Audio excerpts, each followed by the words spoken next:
deuxième livraison d'informations sur Mondico Télévision. Mesdames et messieurs, bonjour et bienvenue. Clôture de la 36e Assemblée générale de l'Union africaine à Addis Abeba, capitale de l'Éthiopie. Les chefs d'État et des gouvernements ont scripté toutes les questions qui touchent à l'Afrique dans les différentes sous-régions, telles que la situation de coup d'État en Afrique de l'Ouest et la question de l'Est de la République démocratique du Congo. Et le président comorien a remplacé le Sénégalais Macky Sall à la tête de la présidence de l'Union africaine pour une année. Suivez. La 36e Assemblée générale de l'Union africaine a clôturé ses travaux le dimanche 19 février dernier. Il ressort de ces travaux plusieurs décisions sur la situation générale du continent africain, parmi lesquelles on retient les sanctions renforcées contre le pouvoir issu du coup d'État au Mali, en Guinée-Conakry, au Burkina Faso et au Soudan. L'Union africaine compte renforcer les sanctions ciblées contre tous ces pouvoirs et promet d'accompagner ceux qui veulent normaliser les choses démocratiquement. Une autre décision importante, c'est la mise en place d'une force d'interposition africaine pour lutter contre les conflits en Afrique. C'est le président comorien qui va assumer la présidence de l'Union africaine pendant cette année en cours. Le Conseil de paix et de sécurité de l'Union africaine a également statué sur plusieurs cas de conflits que connaît le continent. C'est le cas du mini-sommet sur la situation de l'Est de la République démocratique du Congo. Il ressort de cette rencontre le retrait de tous les groupes armés qui sévissent dans la partie Est de la République d'ici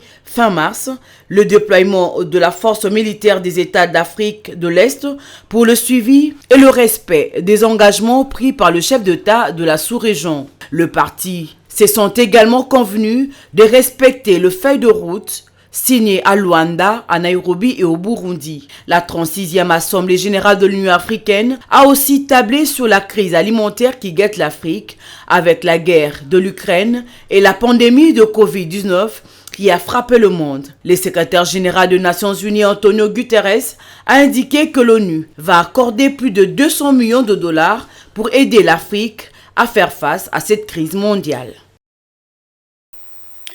Lancement le dimanche 19 février sur toute l'étendue du pays des épreuves préliminaires des autodidactes de l'examen d'État, exercice 2022-2023 à Kinshasa. C'est la vice-ministre de l'enseignement primaire, secondaire et technique qui a lancé ce test à l'Institut technique et commercial dans la commune de Limete. Les candidats les plus âgés à 25 ans et le moins âgé 18 ans. Images et commentaires. Lancement à Kinshasa le dimanche 19 février 2023 des épreuves préliminaires des autodidactes, examen d'État pour l'exercice 2022-2023 à l'Institut technique commercial de Limete. Pour ce coup d'envoi, la ministre provinciale de l'enseignement primaire, secondaire et technique, EPST en sigle, Aminata Namasia, s'est fait accompagner du ministre provincial de l'éducation, Charles Mbutamuntu, ainsi que de la secrétaire générale à l'EPST, Nepa Nepa. Au début de cette épreuve, Aminata Namasia, en sa qualité de vice-ministre, a encouragé tous les candidats autodidactes à donner le meilleur d'eux-mêmes avant de les appeler à la concentration. Et par la même occasion, elle a profité pour donner quelques consignes afin de favoriser un bon climat pour la tenue de ces épreuves. La vice-ministre à l'EPST a pour ce faire distribué des items assistés par le ministre provincial de l'Éducation à tous les candidats. Pour se rassurer du bon déroulement, les officiels ont sillonné dans tous les locaux, question de se rendre compte des conditions de passation de ces épreuves qui, en ce moment même, s'éteignaient sur toute l'étendue de la République démocratique du Congo. Et c'est depuis le jeudi dernier que le 11e congrès des pédiatres de la République démocratique du Congo a ouvert ses portes. Ces travaux sont inscrits sous le thème « Santé de l'enfant congolais » dans le contexte de post-Covid, état de lieu et perspectives. Suivez le commentaire.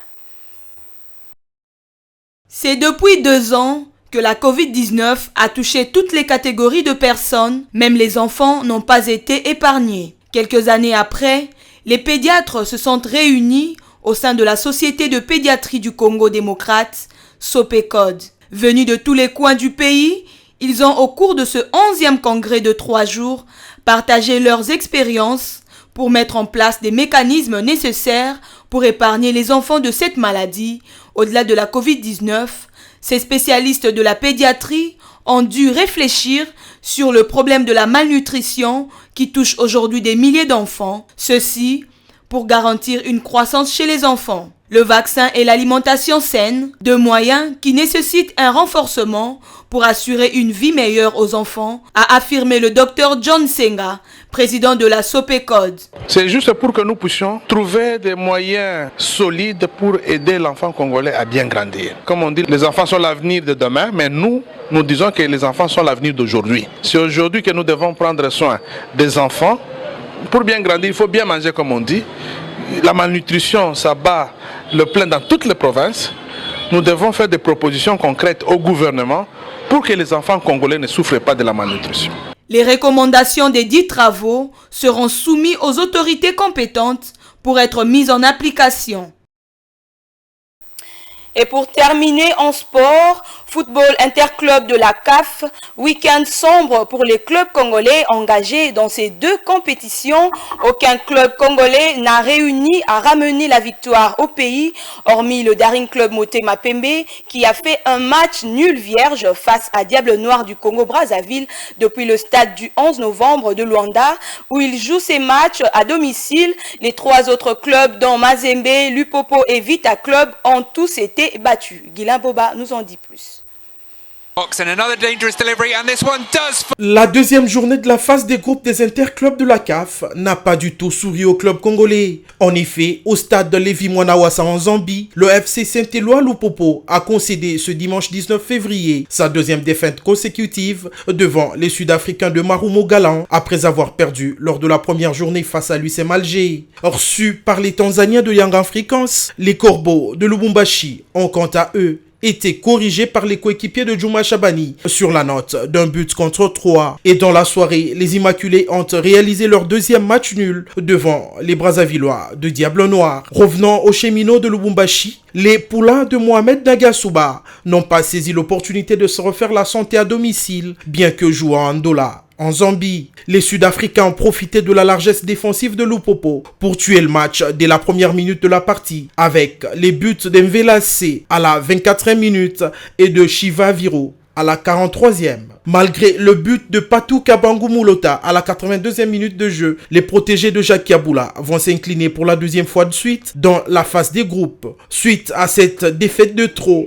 les Lumpa comptent désormais 0 points et occupe la dernière place du groupe, derrière Marumo Galan, qui en a 6, USM Alger 4 et Al Radar, qui a 1 point seulement. Quant aux Corbeaux de Mazembe, ils ont mordu la poussière le dimanche 19 février au stade Benjamin Kappa de Dar es Salaam, en match comptant pour la deuxième journée du groupe B. Les Tanzaniens ont été le premier à ouvrir le score grâce à Kennedy Musonda à la 8e minute de jeu, avant que Moudadir Yaha ne corse l'addition à la 18e minute. Après la pause, les Corbeaux vont réduire la marque grâce à Alex Ngonga à la 79e minute. Pour sceller définitivement la rencontre, les Congolais Rossin Tuisila va marquer le but du break aux ultimes minutes de la rencontre. Après ces défaites, les Corbeaux ont toujours 3 points et occupent la deuxième position de leur poule derrière l'US Monastir qui a 4 points devant Young Africans qui en a 3 aussi et As Real de Bamako qui en a un seul. Parmi les ambassadeurs congolais, seul le Daring Club Motema Pembe a pu sauver sa peau en concédant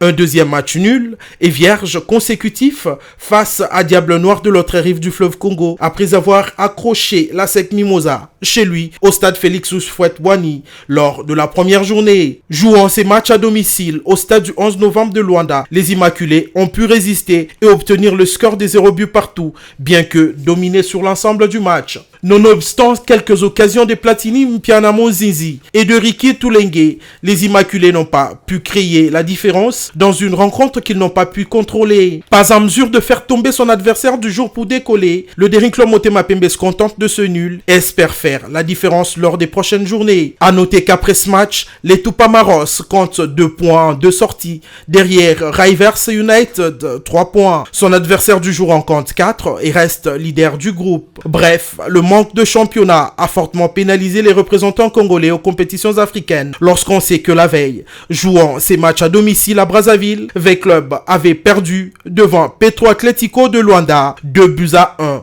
dans le cadre de la première journée de la phase des groupes de la Champions League africaine. Very, very close and in on the rebound and we do have a third goal. Voilà qui met fin à ce bulletin d'information de 16h. Mesdames et messieurs, merci de l'avoir suivi. Au revoir.